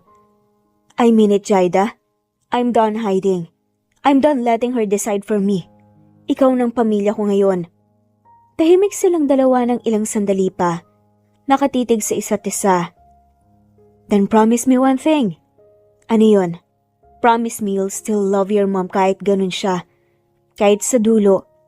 Kasi siya pa rin ang ina mo. Tumango si Chevy marahang hinaplos ang buhok ni Jaida. Promise. But she'll have to learn to respect the woman I love. Ngumiti nga si Jaida. Magiging okay naman tayo Saglit na natahimik si Chevy bago nga tumango. Oo naman. We'll be more than okay, I promise. Sa paglipas ng mga linggo tila lalo pang ang naging maayos at masaya ang buhay ni Chevy at Jaida. Unti-unti na nga ring bumabalik ang sigla sa bahay nila sa probinsya. Sa halip na tensyon, tawanan at halakakan na nga lamang ang maririnig tuwing umaga. Sa bawat pagmulat ni Jaida, si Chevy agad ang unang nakikita, nakahawak sa tiyan ni Jaida, tila ayaw maiwanan kahit saglit. "Good morning, love." Mahina ngunit puno ng lambing na sabi nga ni Chevy, habang hinahaplos nga ang tiyan ni Jaida. "Malaki na talaga ang tummy mo." Napatawa nga si Jaida sabay hampas nga ng marahan sa balikat ni Chevy. "Kasalanan mo yan. Kung hindi ka masyadong mapang-aki to, di sana maliit pa to." "Excuse me?" Ngumisi nga si Chevy at lumapit ng mas malapit. "You mean kasalanan ko kasi sobrang love kita?" "Crime ba yun?" Natawa na nga lamang si Jaida tumiling. "Ewan ko sa'yo. Gusto mo kasi lagi na nag-aalikan tayo. Ayun, buntis tuloy ako." "Worth it." Sagot nga ni Chevy sabay halik nga sa noo ni Jaida. "Every kiss, every moment. Especially when it made you mine forever." Napahawak nga si Jaida sa dibdib ni Chevy at marahang tinapik-tapik. "Ang corny mo naman." Naging seryoso ang mukha ni Chevy. "Love, I'm sorry kung dati sinasabihan ka ni Mama ng hindi magagandang salita. Hindi ko hinayaan na tuloy-tuloy yun, kinausap ko siya." Natigilan si Jaida, lumambot nga ang mga mata. "Kinausap mo?" Tumango si Chevy. "Yes, sinabi ko sa kanya na kapag sasaktan ka niya ulit, even with words, puputulin ko na talaga ang connection namin." Siyempre na-shock siya. Tahimik nga si Jaida, naroon ang pag-aalala sa loob niya. Pero ramdam din niya ang tapang at determinasyong lumabas sa tinig nga ni Chevy. "Chevy, hindi ko gusto na makagulo. At magkagulo kayo ng mama mo dahil sa akin." Saad nga nito. Hinawakan nga ni Chevy ang mukha ni Jaida. Tinitigan ito ng diretsyo. "Listen, I'm not fighting her because of you, I'm fighting for you. There's a big difference. You're the woman I love, the mother of my child. Hindi ko hahayaang tratuhin ka ng kahit na sino na parang wala kang halaga." Doon napahiyak si Jaida pero hindi yun iyak ng lungkot. Luha yun ang kaginhawaan. "You are really something, Chevy. Hindi ko akalain noon. Akala ko playboy ka lang." "Playboy ako? Wala naman akong nilaro kundi puso mo at ngayon akin na yan for life." "Loko ka talaga." Natatawang sabi nga ni Jaida, pero niyakap nga si Jaida ng mahigpit. "Thank you ah. Hindi lang para sa baby natin, kundi para sa akin din." Pagkatapos nga ng ilang sandali, napatingin nga si Chevy sa tiyan ni Jaida. "You know what, our baby's probably hearing us right now. E di sana wag niyang gayahin ang tatay niya. Masungit, makulit at clingy." "Hey, if your baby inherits my clinginess, at least alam mong laging may nagmamahal sa'yo ng sobra." Reklamo nga ni Chevy pero ngumisi rin. "Chevy, pangako, kahit anong mangyari hindi mo ko iiwan?" Napahinto si Jaida parang may gustong sabihin pa. Pero sagot nga kaagad ni Chevy, "Never. Even if the world turns against us, I'll stay because this time we're not just two lovers, we're family." Napangiti si Jaida at hinawakan nga ang kamay ni Chevy. "Sige nga, sabihin mo sa baby natin yan." Tumawa nga si Chevy sabay ilapit nga ang bibig sa tiyan ni Jaida. "Hey little one, andito si Daddy. Just wanna say love na love namin ni Mommy si baby, okay? Huwag kang magpapastress kay Mommy, she gets cranky easily." "Chevy, ikaw talaga. Parang hindi mo alam ikaw ang dahilan, kaya ako nag-cranky minsan." Natatawang saad pa nga ni Jaida. Kasi naman, masyado kang cute when you're mad. I can't help it." Saad pa nga ni Chevy. "Huh? Cute?" Pinapunan nga siya ni Jaida ng unan. Pero agad rin namang nahagip nga ni Chevy at niyakap ng mahigpit. "Stop throwing things, Mommy." Pulong pa nga ni Chevy habang inaaplis ng buhok ni Jaida. "Baka mapagod ka." "Ikaw naman kasi." Sagot nga ni Jaida, pero napangiti rin at sumandal sa dibdib ni Chevy. "You really make me safe." "Job ko talaga yon to make you feel safe every single night," sabi ni Chevy habang pinapatay ang ilaw ng lampshade. Makalipas ang ilang sandali habang nakahiga silang dalawa, marahang hinaplos ni Jaida ang braso ni Chevy. "Chevy." Mahinang sambit nga ni Jaida. "Yes? Salamat sa lahat ah. Hindi ko na kailangan ng kahit na anong pera o pangalan. Basta ikaw, si baby sapat na. Napangiti si Chevy at hinawakan niya ang kamay ni Jaida. Then we are the richest couple alive. Ani nga ni Chevy. Because meron tayong love. And soon we'll have our little one. Tumawa nga si Jaida at pumikit. Love mo talaga ako? Forever. Sagot nga ni Chevy bago idinikit nga ang labi sa noo ni Jaida. Even when you're old, cranky and shouting at me for forgetting your snacks. Loko ka talaga. Pabulong nga ni Jaida. Ngunit may ngiti sa labi. Kinabukasan, habang nag-almusal sila sa veranda, dumating nga si Lola Tara na may dalang mga prutas. Aba, look at you too! Lola! Sigaw nga ni Jaida tuwang-tuwa. Ang aga mo naman? Naku, gusto ko lang makita kung kamusta na ang apo kong buntes. O Chevy, naalagaan mo ba yung maayos? Yes, Lola. Kahit galit pa siya minsan, hindi ko tinitigilan. Good boy, ganyan dapat. Huwag kang matakot kahit mainit ang ulo niyan, hormones lang yan. Napahalakak nga si Jaida. Lola, wag mo naman akong isumbong. Hindi apo, proud ako sa'yo. Sabi nga ni Lola Tara sabay tapik nga sa kamay ni Jaida. Kahit anong hirap pinili mong magmahal ng totoo, yan ang hindi kayang bilhin ng kahit na gaano kalaking kayamanan. Tumingin si Chevy kay Jaida, tapos sa tiyan nito. See?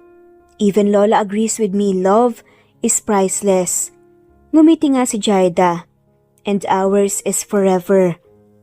At habang kumakain sila, nagsimula na nga silang magtawa ng tatlo. Masaya nga si Lola Tara sa apo niyang si Jaida at kampante nga siyang nasa maayos nga na lalaki ang apo niya. 5 taon na nga ang lumipas tahimik at payapa ang umagang yon sa probinsya. Pero hindi may tatago ang halakhakan at sigawan ng batang si Jasmine, ang anak ni na Chevy at Jaida. Tulad ng ina niya mataray din ito pero sobrang malambing kapag gusto. Tulad din ng ama niya, clingy at makulit. Daddy, don't touch my hair! Sigaw nga ni Jasmine habang tinatali nga ni Chevy ang buhok nito. It's ugly, Mami, sad dapat na may bow. Aba, ang arte ng anak ko akala mo may fashion show. Natatawang sabi ni Jaida habang naglalagay nga ng pancake sa mesa. Because I'm beautiful, Mommy! Sagot nga ni Jasmine sabay kintat sa salamin. Tignan mo to, 5 years old pa lang may attitude na. Biro nga ni Chevy habang nagpapailing pa nga. Mana sa'yo. Balik ni Jaida sabay tawa. Huh? Excuse me. Mana yan sa pagiging maldita ng mommy niya. Ako mabait ako. Napahalakak nga si Jaida. Mabait? Nung niligawan mo pa lang ako, halos araw-araw mo akong inaasar. Mabait pa yun? Saad pa nga ni Jaida. Love kita noon pa. Depensa nga ni Chevy habang tinutulungan nga si Jasmine, isuot ang sapatos. Love makes people do crazy things. Daddy, stop talking. I'm late for school na. You move so slow. Reklamo pa nga ni Jasmine halatang spoiled. Hoy anak, huwag kang bastos kay daddy mo Sabat naman ni Jaida. Sorry mommy, I love you. Sagot nga ni Jasmine sabay halik sa pisngi ni Jaida. See? Sweet pa rin just like me. Sabi ni Chevy at proud na proud. Chevy, don't push it. Sabi ni Jaida sabay kindat. Habang nag-almusal sila dumating nga si Lola Tara. O, nasa na nga po ko? Lola! Sigaw nga ni Jasmine sabay takbo nga. Papunta kay Lola Tara at niyakap ito. Meron po akong drawing para sa inyo. Talaga? Patingin nga. Tuwang-tuwa na sagot nga ni Lola Tara. Binuksan nga niya ang papel at isang doodle na may 4 na tao. Mommy, Daddy, Lola at si Jasmine. Ang ganda naman nito, apo. Sino tong isa dito na mukhang galit? That's Daddy po. He's always mad when I steal his snacks Sagot pa nga ni Jasmine sabay tawa. Napahalakhak na nga lamang si Jaida.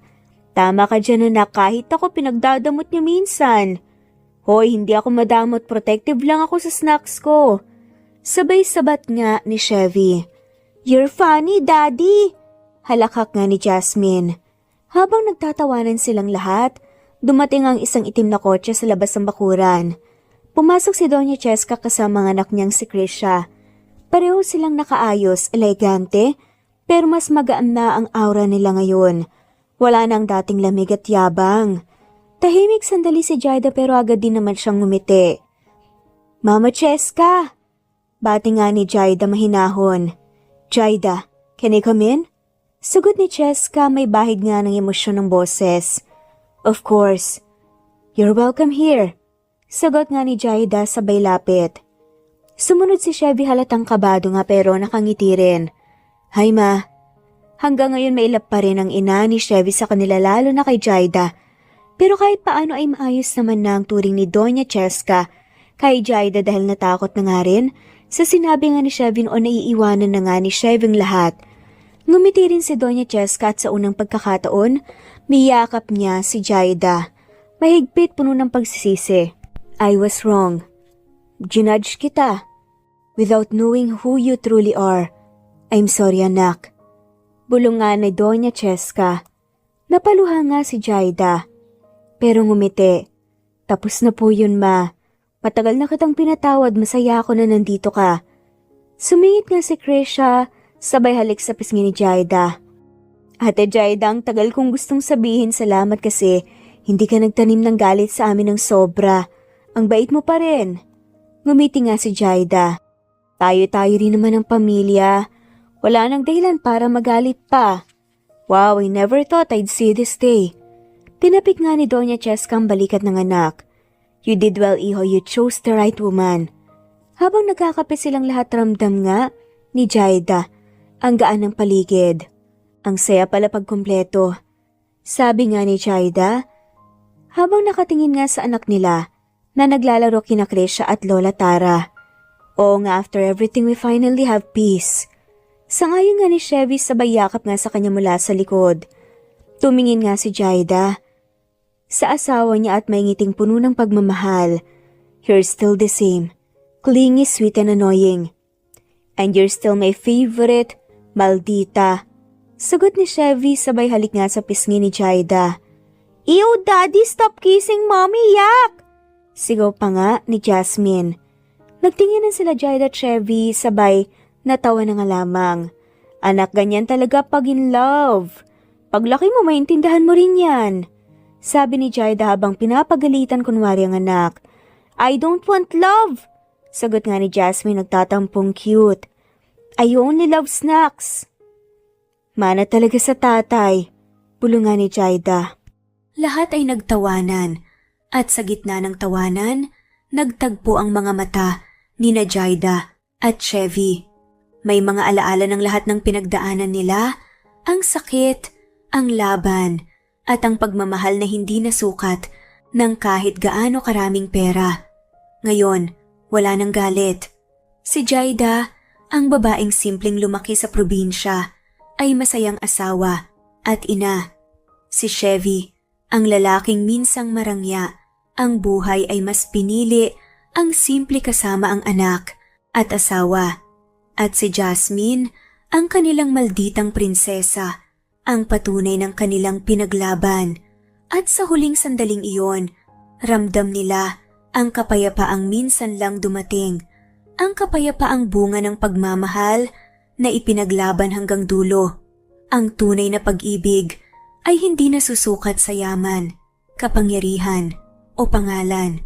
Tulad ni na Jaida at Chevy, pinatunayan nilang kahit gaano kahirap o gaano karaming pagsubok, mananatiling matatag ang pagmamahal kapag may respeto, pagtitiwala at pagpapatawad. Mahalaga ang pamilya, ngunit higit sa lahat, mahalaga ang kakayahang tumayo at ipaglaban ang taong mahal mo ng may kababaang loob. Sa dulo, hindi pera o kayamanan ang nagbibigay ng tunay na kaligayahan, kundi ang mga taong handang manatili sa tabi mo sa hirap at ginhawa hanggang sa huling sandali ng iyong buhay. At dito na nga po nagtatapos ang kwentong pagmamahalan nila Jaida at Chevy. Maraming salamat po sa lahat. Walang sawang sumusubaybay at shoutout po sa mga sumusunod.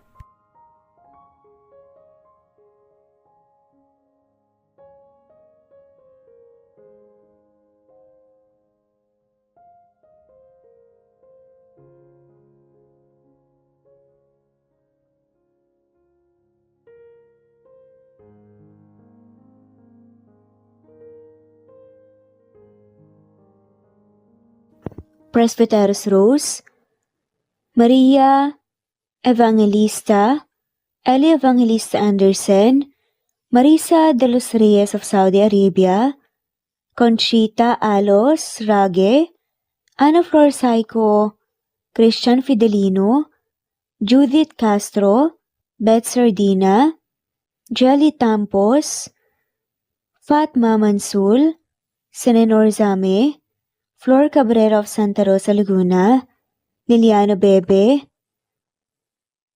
Ostonalito Elvi Candontol, Ellie, Romana Gorospe, Marilyn Sasaki of Japan, Flordet, Elizabeth, Tena, Rad TV of Hong Kong, Jean the Best of UK, Nizar Sams, Annie Hoson, Ellie Bitasolo, Marilyn San Jose, Imelda Fortes of Calamba City, Violeta Irgarin of Kamsur, Flordet, Jessica Vargas, Jingjing, Rosa Franca Abelian of Cebu, Wendy Goth of Japan, Teresita Schmid, Theodora Gamit, Rebecca Tezuka of Japan, Nori, Baylin, Margie Angon of Maragondon, Batang Ibunan, Marilu Gulmatiko, Leda Dapito, Geraldine Ana Victoria Linley of Macau, Marites Nitura, Reynante Salamania, Pasita Eliazar, Jingjing Nazareno, Gina Monge, Rosemary Vasquez, Mercy Villantes, Freda Reyes, Teresita Loida Gabas, Christian Fidelino, Ellie, Wilma Dargantes, Teresita de los Santos, Teodora Gamit, Rosemary, Romana, Leonisa, Hidim, Jean Debes, Eddie Codillian of Winnipeg, Canada, Flor, Ellie, Emily, Elila, Merlin, Leonisa Azotes, M. Season Vlog, Princess Rocker, Emma Gura, Flora Pasita Eliazar of Ontario, Canada, Eli Bitasol of Milan, Italy, Carmencita Falcon, Rayland Pudadera, Marilu Gulmatico, Imelda, Liliano, Senen, Fatma Mansul, Teodora Gamit, Mercy, Evangeline Zamora, Chabidal, Kinciano Obas, Charlene Cartilla, Sofia Moore, Dumlao of Santiago City, Andrea Taga, Teodoro Roliuki, Ligaya Calvo, Maria Teresa Rosendo Corpin, Ida Rojas, Stephanie Arroyo, Kidim, Bonifacio Quinzon, D. Naitan Canada, Erlenda Heronda of Matanao, Davao del Sur, Leonila Perea of Concepcion Nay, Cavite, Elsa Opiane, Presbyteros, Fe Navares, Ederlina Albiso, Lorna Ayman, Rosemary Vasquez, Leonisa Azotes, Irish de la Peña, Marilyn San Jose, Eli Bitasolo, Senen, Catherine Lacinario, Ronilio, Marisa de los Reyes, Eddie Codillian of Canada, Jean the Best of UK, Teresita, Rebecca Tezuka of Kawasaki, Flora Fes Parung of Batangas City, Ruby Corazon Riera, Elvi Candontol, Naitan Canada, Wilma Dargantes, Annie Hoson, Romana, Flor, Teodora Gamit, Nizar Sams, Emily Borak, Evangeline, Yana Binyon, Kimberly Ann Kempis, Teodora Gamit, Merlilyn Carmen Calunod, Christy Cabrera, Edralina Gatyoan, Nori, Teresita Schmid, Liliano Bebe, Rosalinda, Isidro, Leonora Pandakila, Mary Jean, Malunes, Maria Nita Saltarin, Marlene Bosico, Pasita Eliazar, Celia Harabejo, Lovely Angel, Maria Elena Barosa, Chari Patata, Susan, Melinda Gelit, Gloria Lucas of Poblacion Norte, Licab, Nueva Ecija, Francis Pilapil from Binganonan, Rizal, Ruby Corazon, Chabidal, Mary Joy Sabaresa, Lebuna Arnel, Angie, Reder, Kinciano Ebas, Lucia Baldo, Ara Adhani, Yamasuka, Evangeline Bautista, Mary Joy, Rodrigo Valerio of Balanga City, Bataan, Rosal, Rosalie, Ana Flor Saico, Carlo Gayorgor, Jelly Tampos, Rosemary Vasquez Presbyteros Rose, Eli Evangelista Anderson, Fe Navares, Ostonolito Catherine, Ara Adhani, Jean De Best of UK, Lily Sales, Rose Mebocadon of Saudi Arabia, Ellie, Liliano Bebe of Italy, Lily, Loida Gabas, Ellen Cervantes of Malolo City, Bulacan, Evangeline Zamora, Jennifer Odias of Claveria Miss Oriental, Nori, Annalyn Divina Gracia, Merlilyn Linley Nora Balias of Siargao Island, Meding, Elvi Candontol, Wilma Dargantes, Helen Murillo, Ara Adhani, Carmencita Falcon, Ederlina Albiso, Florence De Leon, Rebecca Tezuka, Annie Hoson, Matea Ejes, Nancy Navarra, Teresita Schmid, Mercedita San Jose of Antipolo City, Princess Rocker, Marilu Gulmatico, Ana Victoria, Imelda Forteza of Calamba City,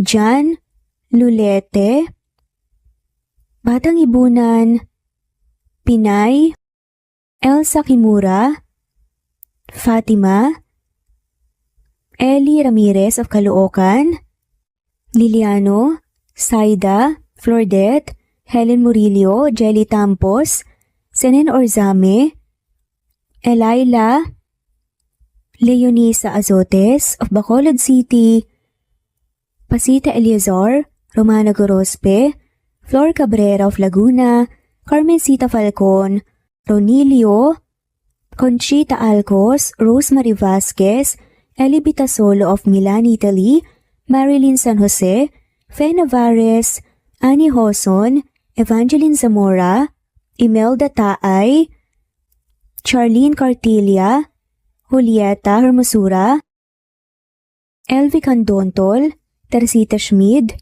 Marilyn Sasaki, Christina, Jessica Vargas, Christian Fidelino, Marie Cristal Hilario, Elsa Opiane, Princess Rocker of Riyadh, KSA, Marisa de los Reyes, Merlilyn, Juliet Panlilio, Daisy Blaza, Susan of France, Mercy Villantes, Renalyn Obenza, Wilma Dargantes, Not Green Fox, Carmelita Mendoza, Marilyn Babula, Berry, Liliano Bebe, Presbyteros Rose, Medel Talon, Jane, Lani Pardillo, Marlene Kayanan, Leonisa Azotes, D.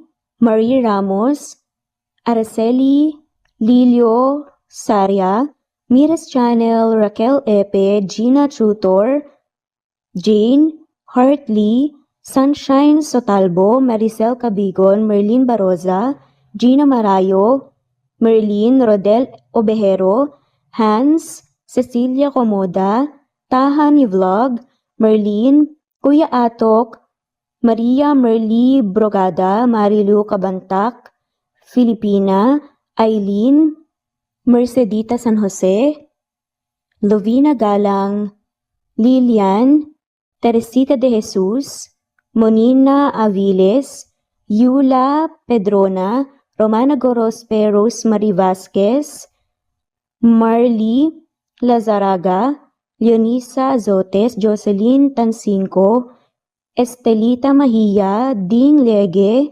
Marisa de los Reyes Arroyo, Leia Paul Vinar, Steve the Music, Rain, Presbyteros Rose, Ostonalito, Alexa Ani, Matea Estrella, Agustina, Onaba Cogin, Jessica Vargas, Celine, Merlilyn Baroza, Annie Hoson, Elimana Lili, Mercy Villantes, Eli Evangelista Anderson, Eli Bitasolo of Italy, Ann Mariano, Fredelisa de Guzman, Carmencita Falcon, Merlin Bravo, Cecilia Ramos, Evangeline Zamora, Edralina Gatchoan, Marites Nitura, Agustina Niceto, Marian, Ann Aliflor, Lily Roda Barcial, Alma Ebdao, Minda Tandok,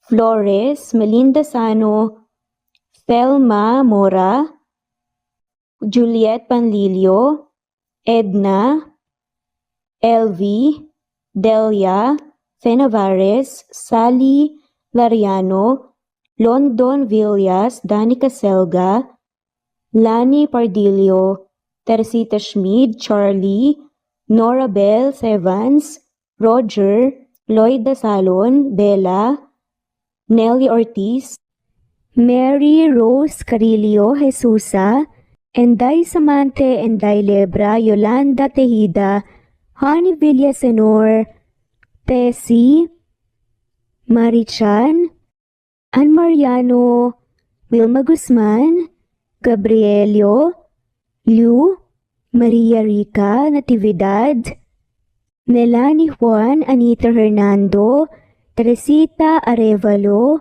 Raquel Magno, Carmencita Falcon, Flordet, Nat Greenfax, Luz Templo Nuevo, Teresita Schmid, Flor Cabrera, Virginia Salazar, Luz Templo Nuevo, Leia, Madeline Tagle, Wilma Villafuerte, Isaac Ablon, Menchita de Belen, Federico, Mercy Edrosolo, Fe, Adamson Machas, Quinciano Ebas, Eli Ramirez Elizabeth Gilas, Arem Ruhi, Julius Edna Romero, Charlie Angelina Samia, Emma Gadiano, Rosemary Vasquez, Lisa, Estelita Mahia, Elvi Candontol, Corazon Danke of University of Eastern Philippines University,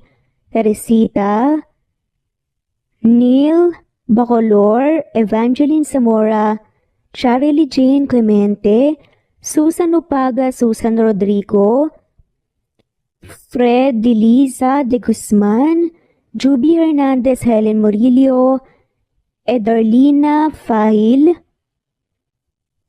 Rosie, Juliet Kaday, Kuya Atok, Betty Losnong, Crescen, Susana, Tessie Rumbawa, Lovina Galang, Aida Jurado, Emily Kinlog, Mirna Hamero, Liz Berito, Gabriel